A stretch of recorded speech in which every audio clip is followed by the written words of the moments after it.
فمن حاجک فیہ من بعد ما جاءک، سو جو کوئی اس کے متعلق یعنی عیسیٰ علیہ السلام کے متعلق اس علم کے آ جانے کے بعد بھی آپ سے جھگڑا کرے تو پھر آپ ان سے مباہلہ کریں۔ کیسے؟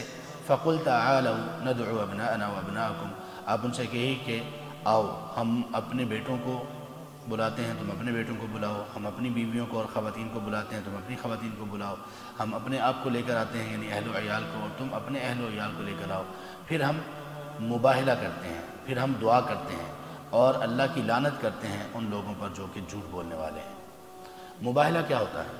مباہلہ کا مطلب یہ ہے کہ اگر مسلمان کسی کفار میں سے کسی فرقے کے ساتھ یا مسلمانوں میں ہی یعنی کلمہ پڑھنے والے لوگوں میں جو باطل پرست ہوں، جو برے عقائد کے مالک ہوں، جن کے عقائد قرآن اور سنہ کے خلاف ہوں، اگر ان کے ساتھ ان کی ڈیبیٹ ہوتی ہے، بحث ہوتی ہے اور دلائل وغیرہ کا تبادلہ ہوتا ہے اور مسلمان وہ تمام حق کی آیات اور احادیث ان کے سامنے پیش کر دیتے ہیں، اس کے باوجود بھی وہ نہیں مانتے، تو پھر کیا ہے؟ پھر مباہلہ ہے۔ مباہلہ کیا ہوگا کہ ان سے کہا جائے گا کہ آپ اپنے بیوی بچوں اہل و عیال کو لے آئیں، ہم بھی لے آتے ہیں کھلے میدان میں، وہاں جا کر اللہ سے دعا کرتے ہیں کہ اللہ ہم میں سے جو جھوٹا ہے اس پر تیری لعنت ہو۔ یہ ہے مباہلہ، اور یہ بڑی سخت چیز ہے۔ اس مباہلے کے بعد جو بندہ باطل پر ہوگا اس نے مرنا ہی مرنا ہے، اس کی دنیا اور آخرت خراب ہونی ہی ہونی ہے۔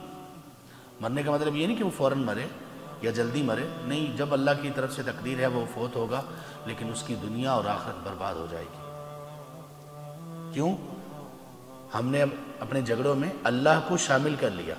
جیسے کوئی بندہ کسی سے بات کر رہا ہے اور وہ بندہ کہہ رہا ہے کہ مجھے آپ کی بات پہ یقین نہیں، وہ کہتا ہے اللہ کی قسم، یہ اتنی بڑی بات ہے، اگر وہ بندہ قسم کے بعد جھوٹا ہوا نا تو اللہ اس بندے پر اپنا غضب اور عذاب نازل کریں گے، کسی بھی صورت میں ہو سکتا ہے۔ اس لیے نبی صلی اللہ علیہ وسلم نے فرمایا کہ جو شخص جھوٹی قسم کھا کر اپنا سودا فروخت کرتا ہے، اللہ تعالیٰ نہ ہی اس کی طرف نظر رحمت کریں گے، نہ اس کے ساتھ نرمی سے بات کریں گے، نہ اس کے گناہوں کو معاف کریں گے، اور اس کے لیے دردناک عذاب ہوگا۔ 4 سزائیں ہیں ایسے شخص کے لیے جو جھوٹی قسم اٹھاتا ہے سودا فروخت کرنے کے لیے یا کسی بھی جگہ پر جھوٹی قسم اٹھا لیتا ہے۔ تو یہ ہے مباہلہ۔